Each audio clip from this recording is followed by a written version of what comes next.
Good evening, everyone. Good morning, good afternoon, happy lunchtime, whatever time it is, wherever you are. It's time for a beer right here in Redcar. Cheers, everyone.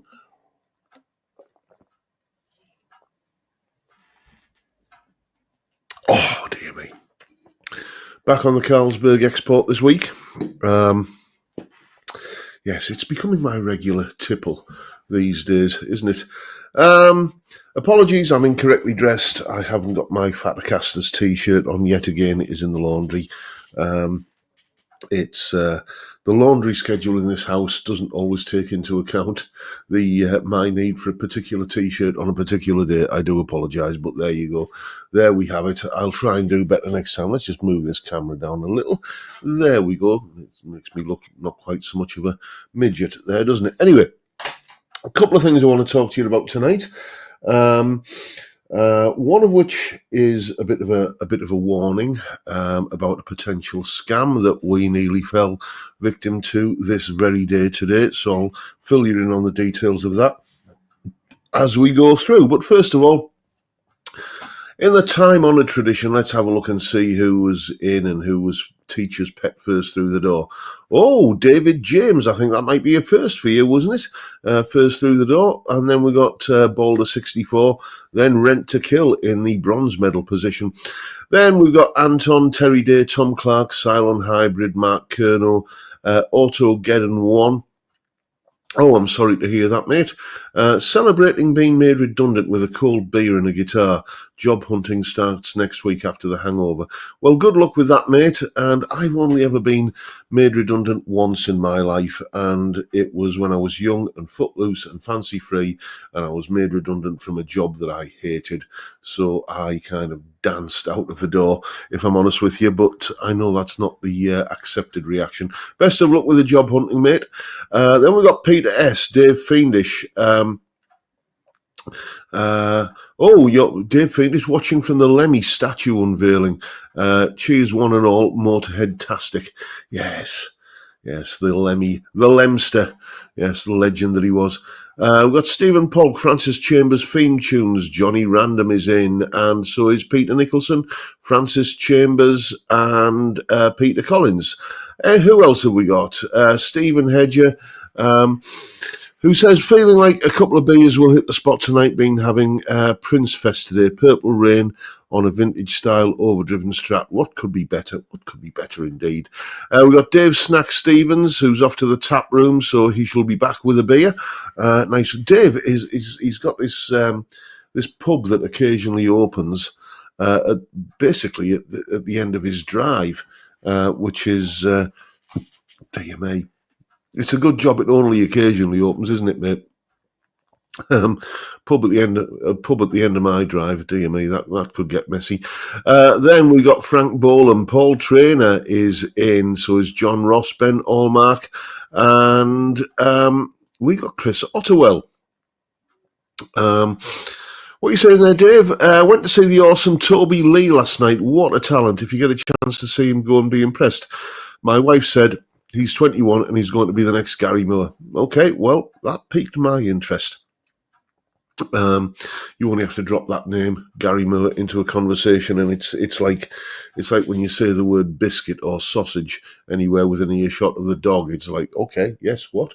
Then we got Chris Otterwell, Amadeus, and Vincent Brennan. There's Nathan, Johnny D, Mickey Walnuts, Ian Clark is in. So is Austin Barrett. Excuse me, still getting rid of this cold. Cal B and the Rocco Cat is in. Cal B and the Rocco Cat. You've changed your handle, mate. Cal B and the Rocco Cat Guitar and Gear. It is now. That is the official name. Dearie me. Then Colin Falcon is in. So is Robin Fawcett, Cal Texper, M.W. Cardy. Excuse me. I know what will solve that. Hang on a sec. That's better. Anyway, to answer your question, mate, what is the email address to send in guitar photos? jrguitartuition@gmail.com. JR, my initials, guitar tuition. That's me job. That's all one word gmail.com. Then we got Cushman NYC, Malcolm Spillett, the Essex Cat, Wrexham Matic in Phoenix, Arizona. Nick Shaw is in. So is, let's have a look, William Forrest. Eric Luttinger is in. So is Moon's Guitars and Steve Cassidy. I was watching your live stream on Catch Up this morning, mate, and I didn't catch what tonight's video is going to be about. So give us a clue in the chat, will you? Whatever it is, it will be on straight after this live stream. Hopefully, I'll get through it without too many coughing fits. I've been fine all day, and then as soon as I start kind of nattering, that's what solves it. That's what triggers it. Let's a little bit of beer will put that fire out. Oh, dear me, that's good. What have we got here? We've got Jimmy James and Anton is polishing his stainless steel frets this afternoon. Nice. Oh, I do like a stainless steel fret. Then who else have we got? We got session guitar legend Gary Shaw, Dr. Gomez 1, and Martin Bix. Tom Clark is in, and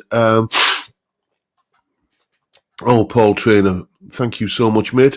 Every week, I am very, very appreciative, mate.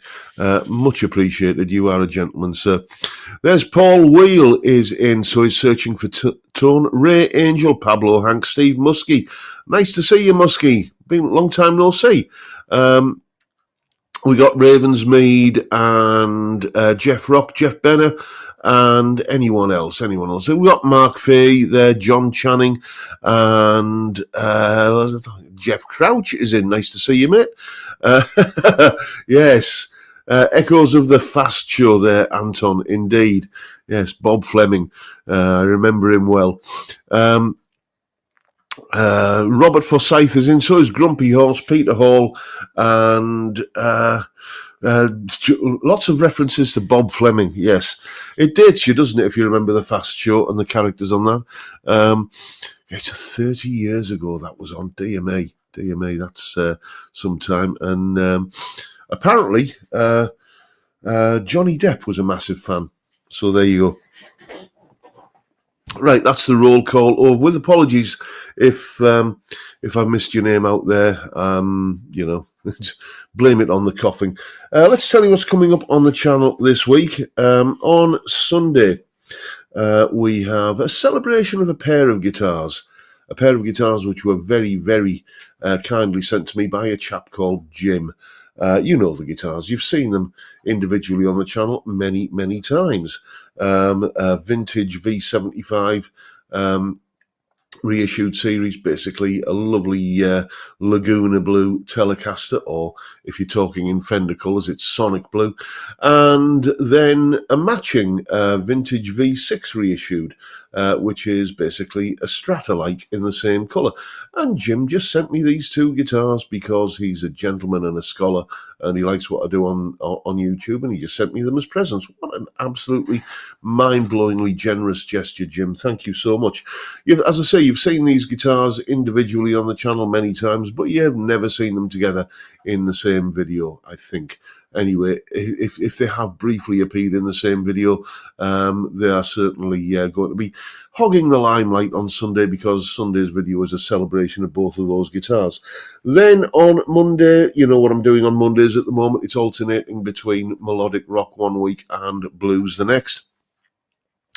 Last week we did melodic rock, and I covered the topic of harmonised guitar parts, pentatonic harmony guitar parts, third-based major scale and sixth-based major scale and three-part major scale harmony guitar parts. Basically everything you need to know about how to create harmonised guitar parts in the manner of, the Allman Brothers, Wishbone Ash, Steely Dan didn't really do it. They did occasionally, but Queen and, Boston and all that kind of stuff. That was last week's video. Well, we're talking about another essential blues guitar technique this week, this coming week. I'll leave it to your imagination. What is one of the most essential and iconic and, evocative blues guitar techniques? What can you think that might be? You'll find out on Monday what it is. Then on Tuesday, a top 5 video, and I'm talking about my 5 favourite licks. Licks that you hear in pretty much all of the improvised solos that I do on the channel. Every Sunday video when I'm doing a some kind of shakedown of some guitar or other, you'll be guaranteed to hear at least 2 or 3 of these licks, if not all 5. So I'm going to be breaking those down on Tuesday, showing you how they work, where I got them from, and basically, you know, just giving you the rundown on some of the things that I do all the time. Wednesday, we're on the recording train once again, another video on home recording, and an essential skill for this. I expect this video will probably not do particularly well in terms of views because it is, well, it's not really that guitar centric.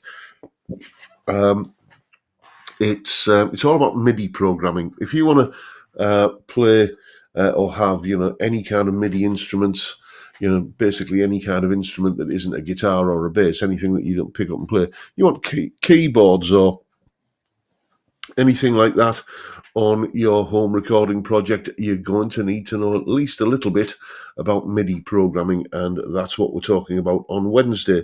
Then on Thursday, a guitar unboxing, and it's a bit of a mystery, this one. I'm not going to say anything else about it until Thursday comes along, when you can see what's going on. I will say that it's a guitar that I've mentioned in the past on in videos and stuff.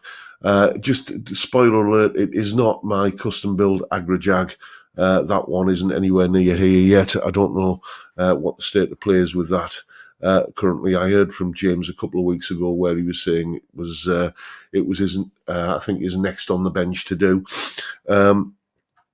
So that one will arrive when it arrives. I'd rather have it right than have it quick.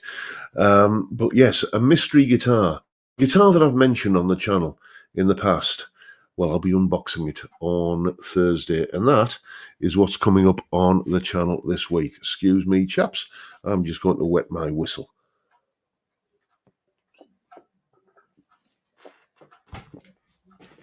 And that one didn't last long. Let's replenish the flagon.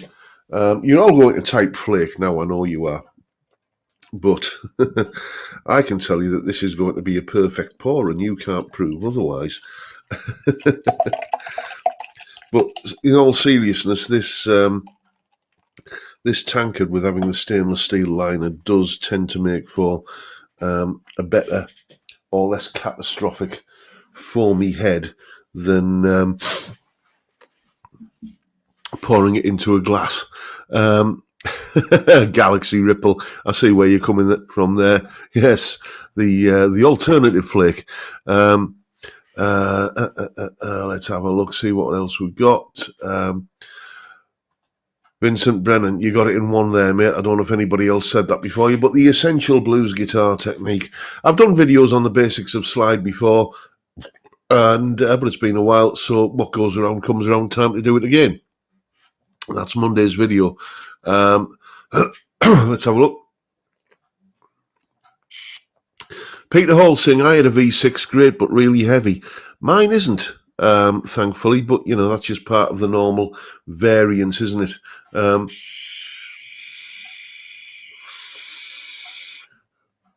Oh, okay, Steve. Tonight's vid, it was the craziest thing that ever happened to me in a guitar shop. Another video from the China adventures. Yes, you're getting your money's worth out of that trip, aren't you, mate? It has to be said. You know, you got several videos out of that, and good for you for doing so.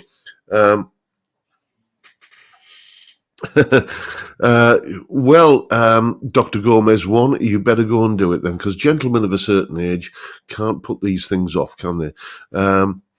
Let's have a look. Ray Angel is saying, hey, John, have you ever done a video discussing soloing over a slow minor blues? Something like ZZ Top's Blue Jean Blues. I've just finished doing, which will be going out in a few weeks' time, a blues solo over a minor chord sequence, but it's not like a typical minor blues. I'm going to milk it a little bit and do another video on that topic. it just intrigued me that some guitar players always sound bluesy, even when they're not playing over a blues chord sequence, and so I did a video on that, which happened to be playing over a minor key chord sequence that wasn't a blues, but I will definitely do a minor blues themed video, a pure minor blues themed video at some point.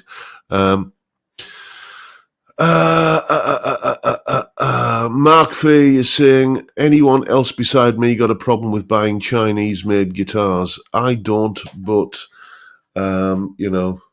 that's my opinion. Other opinions are available, and it's just, that's the thing. We're all entitled. Opinions, as my old fella used to say, opinions are like arseholes. Everybody's got one, and everybody's entitled to their own. I don't want to get into a sort of moralistic discussion, because that will degenerate into politics, and we don't do that here. Thank you very much. But personally, I don't.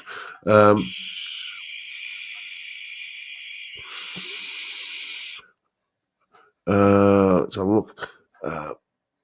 Excuse me, the chat just jumped there. Jeff Rock is saying, maybe you could theme your Reader's Wives segments, John. Shows your Schecters, get your Gibsons out, titillating tellies, etc. That's an idea. Yeah, leave that one with me. What else have I missed? Let's have a look. Imaginary Flake. I think I'm pretty much caught up there. One thing I love as I'm scrolling through the chat is that there are more comments and more kind of conversations going on that are, not directed at me. I love the fact that there's this community that's built up here where, people are just kind of chatting with each other as much as they're chatting to me. I just think that's really rather cool. Right, what else did I want to talk to you about? Well, a parcel arrived for me this week. Well, here it is. Here's the parcel. And inside there was what I think is a CD. The Nimmo Brothers, live at Cottier's Theatre in Glasgow. I haven't ordered a CD. The reason I haven't ordered a CD is because I can't remember how many years it is since I've had a CD player. And we've got 4 PCs in this house. I've got a laptop here that I'm using for this live stream. I've got a desktop PC over there. I've got a laptop that I use downstairs, and the missus has got a laptop downstairs. And none of these machines have an optical drive on that I could kind of put this into. So I have no idea what this is about. I have no idea. The Nimmo Brothers does ring a bell, but I can't tell you why. I'm looking at the song titles on the back, and none of them look, apart from The Thrill Is Gone, which is obviously a cover version, none of the songs' titles ring any bells. There was no accompanying note with the CD. I didn't get an email around about the same time informing me that there was a CD on its way. I have no idea where this is from, who it's by, who sent me it, or anything. All I know is that it turned up. If I look at the sender's details, it's come from someone called I Haven't, and then a postal address in Swindon. So I'm clueless. If you've sent me a CD, then thank you. Much appreciated. Dr. Gomez, King are the Nimmo Brothers. Okay, well, I like King. And that's why it was ringing a bell with me. But it's curious, why is this billed as the Nimmo Brothers? Have they changed the band name from King to the Nimmo Brothers? I don't know. But that is Yes. So I did contact them via their management ages ago and ask if they wanted to, be interviewed on the channel, and I didn't get a reply, which is standard procedure. I've contacted loads of people, and the standard response is no response at all. It seems. I'm not exactly Rick Beato. I can't sort of, kind of fire off an email to, Sting and get him to turn up. So there you go. Oh, Jay, How Young is in. Nice one, mate. You're having a shower. Peter Nicholson saying, be careful, it might explode. Let's have a look. Who else we got in? The Distorted Trumpet Show. Nice to have you in, mate. I don't think that's unless you are someone else who's changed their name. I don't think we've seen you in here before. But thanks for coming. Let's have a look. What else we got? Johnny D is saying, Derek Nimmo, great old UK sitcom actor. I wonder if they're related. Suspect not. No, it's not exactly a commonplace surname, although the chemist shop that was round the corner from me on like a little shopping parade where I lived when I was a kid, that was called Nimmo's Chemists. So but other than that, there aren't too many people I've heard called Nimmo. Someone shout me there. Victory House, what you saying there, mate? What about a video on audiation? When I discovered I do it naturally and discovered not everyone else has it, it shone a massive life on. But I'm going to have to Google that, audiation. Have I got my phone here? Let's have a look. I'm not even sure. That's a new word on me. It's like audiation.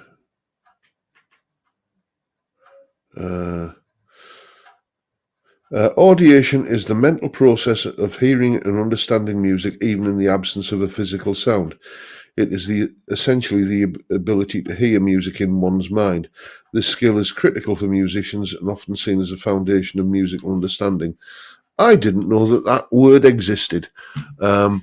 It's like, as many of you know, Mrs. Robson, who's celebrating her birthday today, by the way. So happy birthday to my missus. I'm treating her to a Bengal spice curry tonight. I know how to treat a girl, don't I? Yes.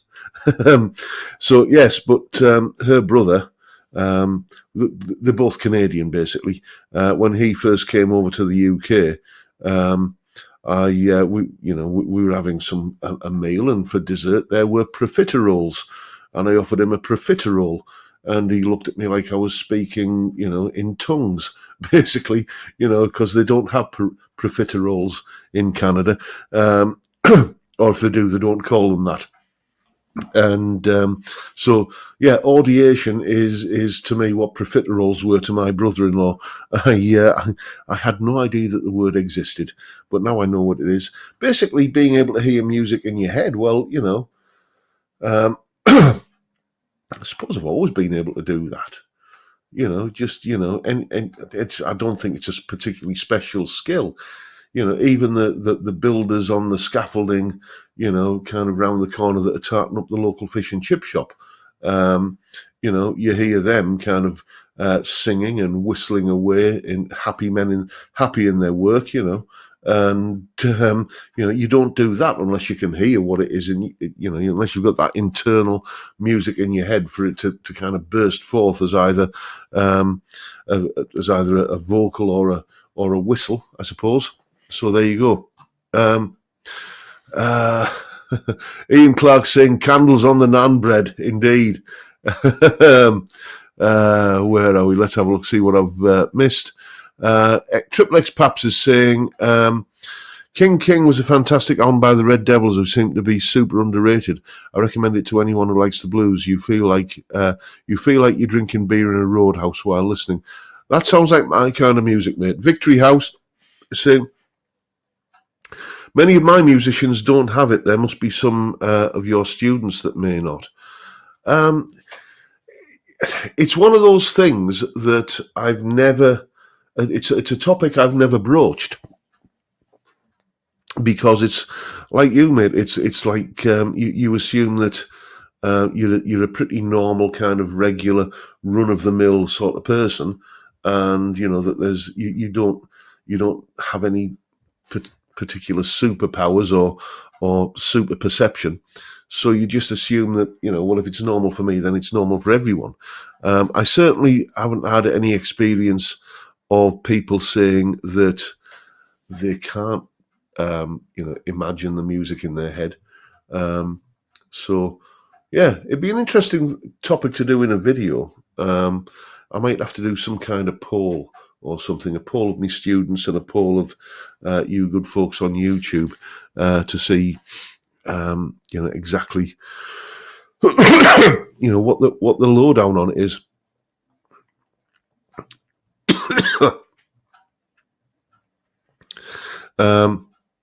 Gary Shaw saying, happy birthday, a special person to put up with guitar bullsheen. Yes, thank you for saying bullsheen, mate. Where are we? Let's have a look.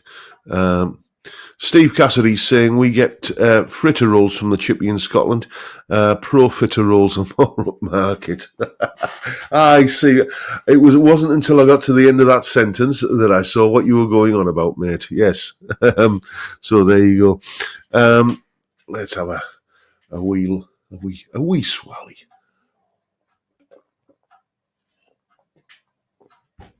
Oh dear me. Right, I think it's about time for a look at some viewers' guitars. I'm not going to say readers' wives, because that only encourages you, doesn't it? That makes you kind of send me emails with that phrase in the subject line, and then when I open my email, when there are sensitive young students in here, and they see half a dozen emails, readers' wives, readers' wives, readers' wives, I do get some funny looks. Anyway. Let's go to share screen, and here we go. Let's start off this week with another offering from Dave Stevens, which has, what we got here? We've got a Crimson Guitars neck, Squire body, 2 cheap Alnico single coils neck. However, is an Iron Gear Texas Loco. Should have bought the set, really, and may still do. Wiring has the Gilmore mod via a push-pull on the volume. Yeah, you can't go wrong with a Crimson Guitar parts caster, can you? And the neck would be the optimum. Let's just have a little bit of a close-up look at that. I think Dave has lessons off me, and I think I remember seeing this guitar in one of the lessons. Loving the kind of the clear pickup cover on those 2 single coils there. Just makes it look a little bit, I don't know, a little bit hot rodded somehow. When you see a hot rod car and you can see the engine on display, it looks a little bit like that. Anyway, another guitar from Derek Stopperton. This is his Sun Mustang Strat. I remember these well. Yes, indeed. Weren't the Sun Mustang range? Weren't they? Part of the Fender family in somewhere. I seem to remember seeing them in my local, long since closed music shop in Middlesbrough called, imaginatively enough, Middlesbrough Music, where they were telling me that they were basically. You had Fender, and then you had Squire, and then you had the Sun brand, which was the sort of the step down from Squire. I think I remember him saying that they were built in India. But yes, brings back memories, doesn't it? What else we got? We've got some of the many basses owned by Jim Howard. Jim Howard is the Jim who sent me those pair of lovely vintage guitars. And what we got here? We've got a vintage Precision alike, and what's over this side?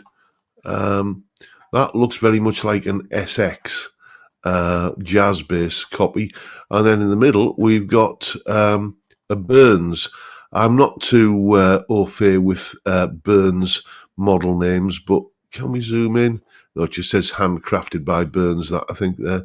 But yes, Jim has a ridiculous amount of bases, and I've got pictures of all of them, and they'll be appearing in this slot in the coming weeks. What we got next? We've got some more guitars from Jim. Jim's got a lot of guitars as well. What we got here? I believe this is a Harley Benton. Can't remember the model name, but it's basically the Harley Benton Hank Marvin copy. This one here, what's this one? Again, that looks like, well, these two here, the headstock shape, looking like, I think, SXs. That looks very much like Wilkinson pickups in that one there. Jim obviously likes his Strats. And then one of Mr. Chris's guitars. Mr. Chris is our resident southpaw, as you know, and I think he remembers this is his Ibanez Talman acoustic, and I remember seeing the adverts for these in the guitar magazines all those decades ago, and he definitely, I think he told me, excuse me, Bob Fleming again, I think you remember, excuse me, I'm just breaking these teeth in for the dog. I think I remember him telling me in the email that accompanied this picture that it's one of those that got away, one that he regrets selling. We've all got a few of those, haven't we? Then this one belongs to Fiend Tunes. This is his U-Rock MIDI guitar. Now, I remember seeing the adverts for these, about 10, 15 years ago. And, just thought about trying one, but, just basically, I didn't have the money at the time. And then the urge passed. I don't have a good track record with MIDI guitar controllers and MIDI guitar devices. I just don't play in a clean enough way for them to work particularly well for me.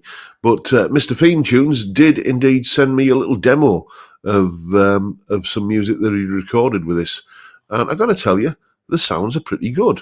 So there was all kinds of non-guitar sounding instruments springing forth on the track that he sent me. So obviously they work for some people. And this is a lovely looking guitar, isn't it?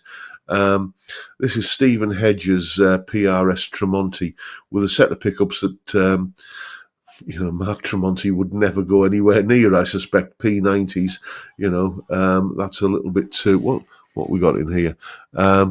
Iron Gear Alchemist P90s and Gibson style control knobs. I can certainly vouch for those Iron Gear Alchemist 90s.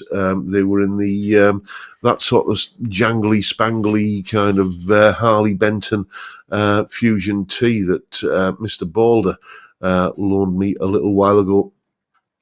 Great sounding P90s, probably the best I've ever played. So that is going to be, well, do you know what? I'm even warming. I never thought I would say this, but since I've owned for a while now a guitar with the PRS Racing Pigeons, I am starting to warm to them a little bit. I still prefer the Moon inlays, but the Racing Pigeons aren't the deal breaker that they once were, and that is a stunning looking guitar, mate. What we got next? We got another one from Stephen Hedger. This is his Strat. Let's zoom in to what he says. This is his 31-year-old 60s reissue Stratocaster with aged anodized scratch plate and Iron Gear vintage 6TS pickups. Now, I did have a little bit of an email back and forth with Stephen on this because 60s reissue with a maple neck. Stephen, I mean, I'm not, kind of disputing anything. I'm just saying that I didn't know that there were 60s reissues with maple necks because Fender changed to a rosewood board in '59. But I suppose that it does look like a two-tone. Oh, does that look? Is that a two? No, it's a three-tone burst by the looks of it, which does kind of make it 60s. That's a curious guitar, but it's a nice looking one, and it's it's just a lovely looking Strat, isn't it? If that floats your boat. Anyway, let's move on. Yes. The science of geometry never evolved far enough to come up with a name for the body shape for this guitar. I think it has to be said. This one belongs to Tom Clark, and it's his Hutchins guitar. It kind of has a bit of a George Jetson look about it, doesn't it? It's a guitar that you would imagine someone, as I say, someone from the Jetsons cartoon playing, or maybe Futurama. It's got that kind of that retro futuristic kind of look to it, it almost like a sort of Dan Electro kind of thing. I think it's really rather charming, actually. It's just couple of lipstick tube pickups. I bet it sounds glorious for kind of jack the action up and play some slide on that. That's going to sound fantastic. And there you go, folks. That is this week's selection of readers' wives, viewers' guitars, whatever you want to call them. But please don't call them readers' wives when you send me an email. Boulder64 is saying, the Liberace Harley Benton Pro Fusion is an absolute keeper. Even the mismatched gold pickups add to the overall look. For only 230 pickups, which is what you paid for it, mate. It is staying. Well, I'm glad to hear it, mate. Now, why won't that scroll back up again? There it is.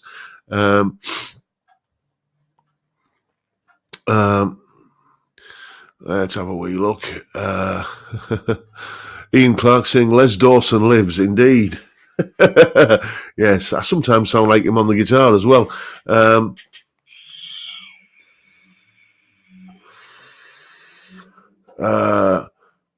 Where are we?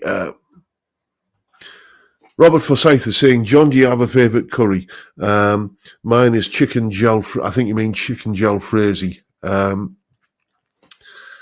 Honestly, I'm not being big-headed here, but my favourite curry, in terms of a curry with sauce, is the Robson Madras, the one that I make at home. Because that's just that's what my palate is used to now.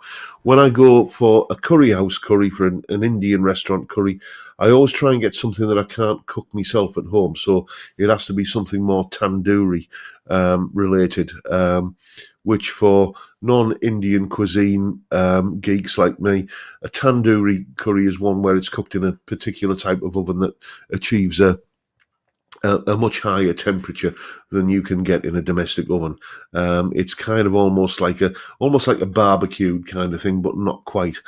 So that's what I'll be having tonight. I shall be having a tandoori chicken with probably with onion bhajis and possibly a keema naan. I do like a keema naan, and more importantly, so does Dougal.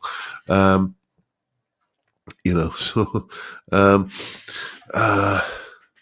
let's have a look. What else have I missed? Let's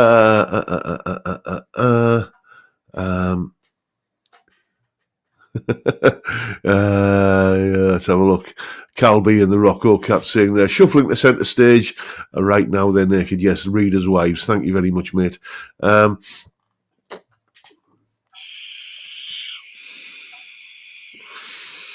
Boulder64. Oi, ZX Spectrum AI, draw me a guitar. I think you're referring to the Hutchins guitars. I see what you mean, mate. It does look like it could have been designed on an Etch-a-Sketch. But I think that adds to its charm. I just think it's. I do appreciate it's. One of those things that could be off-putting to some people. It's the old Marmite syndrome, isn't it? Malcolm Spillett saying, "I'm a fan of the Lamrogan Josh." James Falconer, don't embarrass John with your readers' wives' emails. Calls them hot bodies with slim necks instead. Yes, indeed. As soon as I mentioned, I should have known better. As soon as I mentioned this weeks ago on the stream about, please don't put readers' wives in the email subject line, I started getting emails from people sending me pictures of guitars with subject lines like penis enlargement and, hot Thai chicks and other things that I won't repeat on YouTube. Thanks, lads. Much appreciated. You know how to make my life just that little bit more stressful. It's nice to have another thing to worry about, isn't it?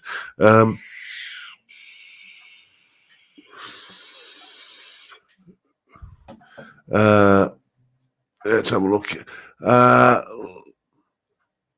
Dr. Gomez saying, I like a Tindaloo hotter than a fowl. Oh, I tried a fowl once. It was like, it was in my days when, you know, everybody, you'd go for a night out with your mates and then you'd go to the curry house, and it was the Olympic sport of who could eat the hottest curry.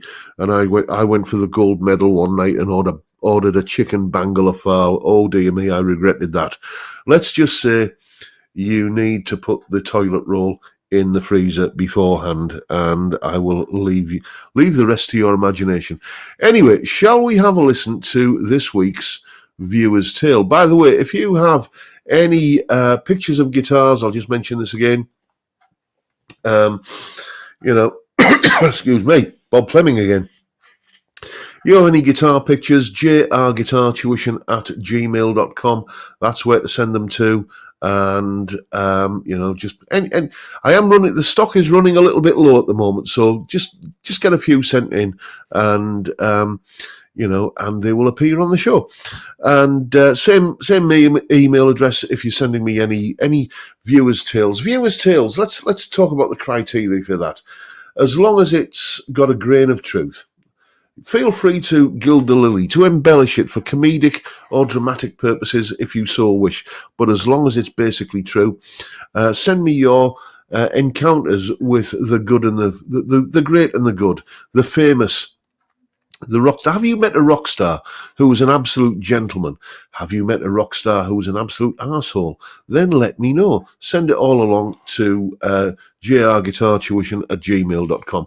Anyway, this week's little story comes from Len McIver. And there are two stories here.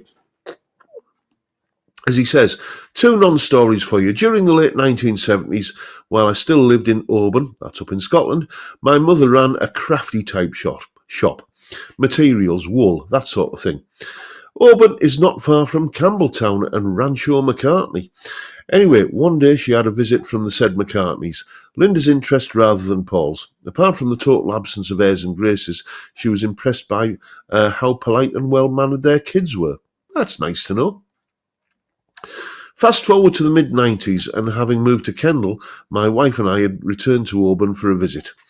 Also visiting the town at the time was one Percy Plant. I think you mean Robert Plant, accompanied by a rather fetching young lady. Afternoons were while away in the bar of the Auburn Hotel, which was marginally bigger than the room you do your podcasts from. Into this appeared the aforementioned Mr. Plant and his companion. They were left to enjoy a drink in peace with nobody pestering them. Rather remarkable, I thought, for a tiny room full of inebriated, I've edited that there, inebriated jocks. To the best of my knowledge, he was afforded the same consideration during his entire visit to the area. That's rather nice, isn't it? You know, I can't remember who it was, but it was some celebrity somewhere who was saying, the fans are great, but you get asked for a selfie, that's fine, okay, and then they give you the phone, and it's like, and then the camera doesn't work, and then you've got to spend 5 minutes figuring out how to use the app, and then and then finally they get their selfie, and they're fine, and then 10 minutes later you do it all again. He says it can, turn a trip up your local high street into something of an expedition, and I get that. I can get why, if you're the 11th person to ask them, they can be a little bit, oh my God, not again, and you cop the brunt of it. But it's nice to know that celebs can go unmolested and just nip out for a quiet pint when the mood takes them. So yeah. Anyway, nice stories, mate. Thank you. Let's have a look, see what else we've got. Oh, Steve Hoggett is in the house. What you saying there, mate? Pally in a band with a rock star who was a gem. Oh, nice one, mate. Are you going to... was my hero when I was a sprog? Oh, you got to give us a name, mate. You got to let us know who you're talking about. Let's have a look. Jay Aoyong, what you saying, mate? Had to stop showering in time for this. Tandoori isn't a curry per se. It's a cooking method using a clay oven called a tandoor. Damn tasty stuff. Not at all spicy. Soap's getting in my eyes. Oh, sorry about that, mate. Yeah, it's.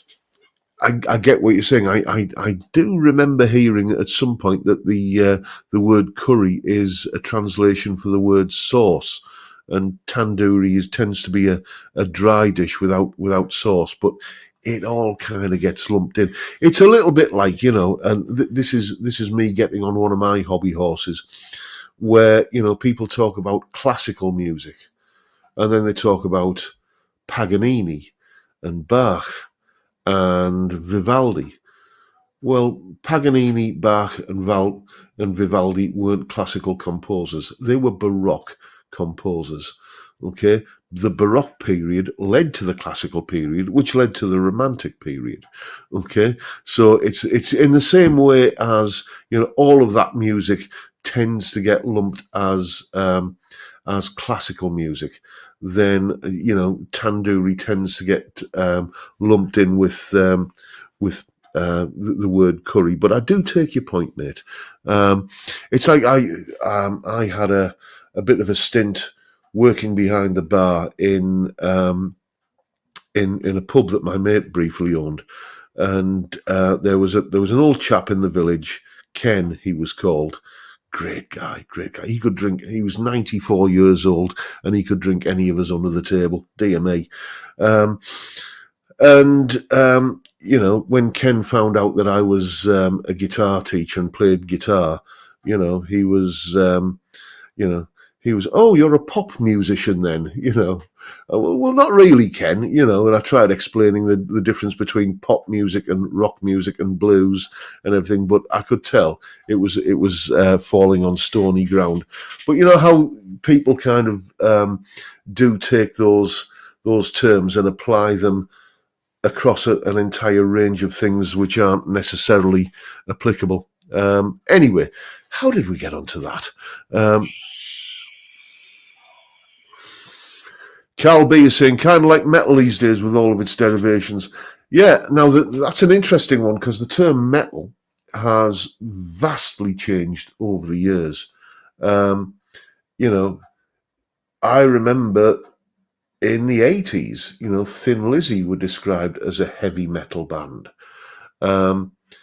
I remember about 1986 when, all of the kind of poodle perm metal sort of suddenly made a bit, when Slippery When Wet came out and when Def Leppard came out with Hysteria. Those bands were routinely described on things like the Chart Show and Top of the Pops as being heavy metal bands. You wouldn't, nowadays you think of heavy metal and you think maybe Iron Maiden, Black Sabbath from that sort of period, but you think of, kind of Slayer and Anthrax and Metallica, bands that used to be get called thrash. And then you've got all of the kind of subgenres, which I won't pretend to understand, of doom metal and death metal and glam metal and all of the other things where you get some kind of prefix, then the word metal. Don't understand them at all because I'm not that interested.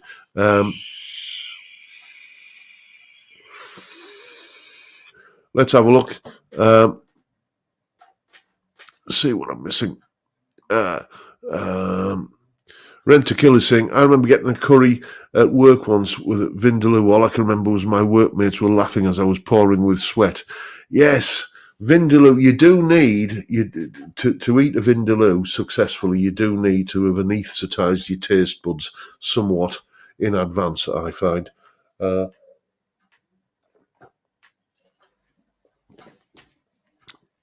Which is why Madras is about as adventurous as I get these days.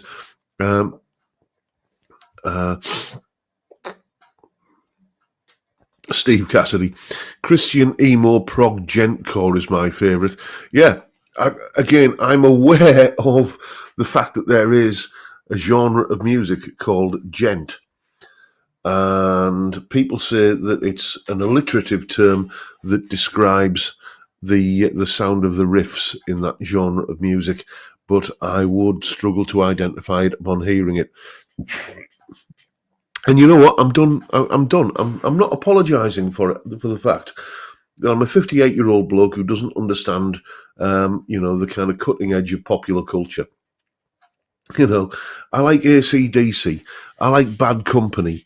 I like Derek and the Dominoes and Dire Straits, and things from that period. And I think that, and this is going to be the topic of an upcoming video. I genuinely think that every art form has a golden age. It's usually when the art form has kind of crystallized and kind of become a thing that is identifiable, but there's no kind of preset rule book. There's no sort of saying, well, the formula for doing this is. And I honestly think that the golden age of rock music was the 1970s, and I feel incredibly lucky to have lived through that. There will be either a blog post for the Patreon guys or a video on that topic, or possibly both, coming up at some point. I genuinely think that, say, from 1969 to 1979 was the golden age of rock music, and we shall never see the likes again.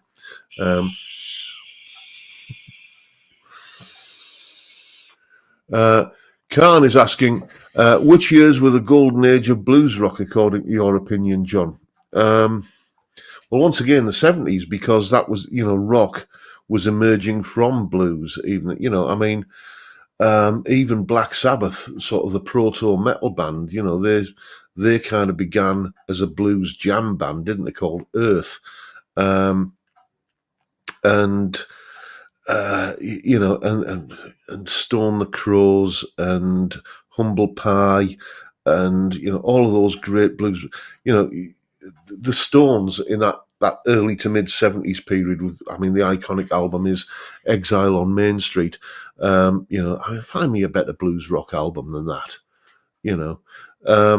And essentially, all of the great blues rock that sort of came throughout the 80s and the 90s was just, kind of refining that formula. It didn't sort of change it, significantly, I think.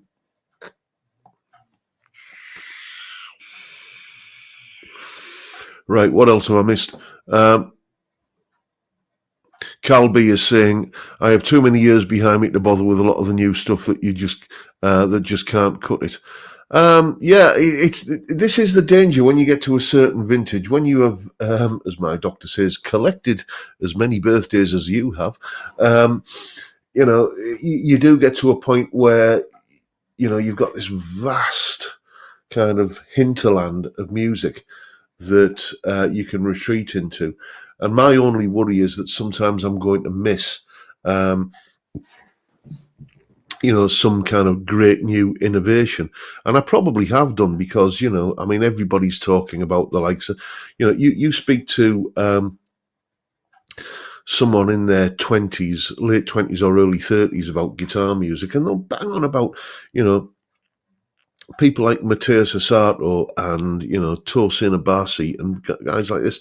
I have ultimate respect for these chaps, but they're just not on my radar. I'm missing out on all that. I did a blog post about this months ago, where I was talking about I'm missing out on new music, and for somebody in my line of work, that can be a rather perilous habit to get into.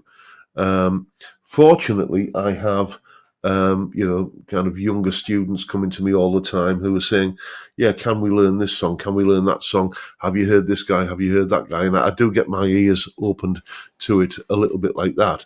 But I don't think, I suppose it must be a little bit like imagine being, pushing 60 in 1978, when Van Halen 1 first came out, and you kind of got your album collection of I don't know, Clapton and Jeff Beck, and even going further back, guys like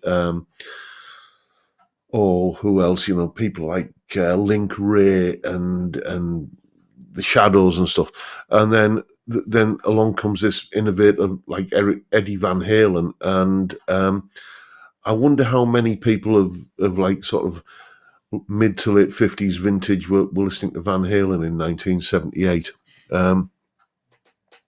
Steve Cassidy's saying, have I checked out Ariel Posen? I thought you might like some of his stuff. It's an incredible player. I do a Sunday reaction video on Patreon for my tier 2 subscribers. And I think if not, might have been the first, or one of the first ones I did was an Ariel, is it Ariel or Ariel Posen video? And it left me a little bit underwhelmed. It was a slow kind of ballady kind of thing that always seemed to be building up to some kind of big moment when it was just going to burst forth and never quite did. But incredible player and an incredible tone he got on that. I can't really remember the name of the song. I think it was a girl's name. And the video of them was playing on a rooftop somewhere on a skyscraper. Bands playing on a rooftop, that'll never catch on, will it? Anyway, yes, I have heard him, but my first contact with him wasn't entirely an overwhelming one, so I've not been back since. But there you go. Vincent Brennan is saying Vi and Guthrie, great players, but leave me cold. I've got Guthrie's album Erotic Cakes, and I listen to that quite regularly. But his stuff with the aristocrats, however you want to pronounce it, aristocrats. That was a Disney film, wasn't it? That kind of that's above my pay grade, I'm afraid. And Steve Vai, Passion and Warfare, bought the album, listened to it once, and because I was expecting it to be essentially like Surfing with the Alien, because when I first heard Satriani, that was Surfing with the Alien, and it blew me away. And then a few years later, 2 or 3 years later, out comes Passion and Warfare by Steve Vai. I was expecting more of the same, and it just seemed a bit, and you can't question the guy's abilities and his technique and his talent and everything, but it just seemed, I don't know, it never grew on me.